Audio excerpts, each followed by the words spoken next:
আমাদের সবারই একটা নিজের মানুষ পাওয়ার আকাঙ্ক্ষা থাকে।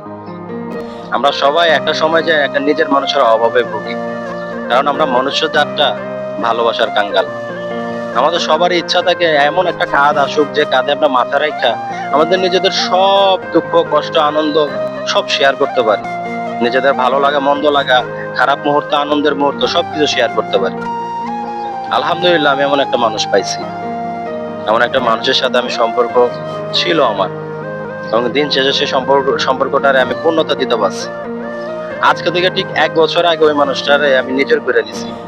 ইসলামী আইন মোতাবেক কিংবা এ দেশের রাষ্ট্রীয় আইন মোতাবেক দোনোভাবেই মানুষটা এখন আমার।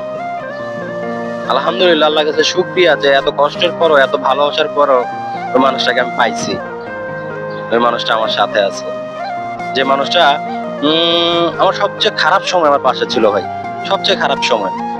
যখন আমার এই পুরো দুনিয়াটারে আন্ধার লাগতেছিল, যখন মনে হইতেছিল এই দুনিয়াতে আমার আর কিছু নাই, বাইচা থাকার কোনো ইচ্ছাই নেই আমার, তখন ওই মানুষটা শক্ত করে আমার হাতটা ধরছিল ভাই, শক্ত করে আমার সাহস দিয়ে যাইতেছিল যে তুমি পারবা, সমস্যা নাই, আধারের পরেই তো আলো আসে, তুমি পারবা।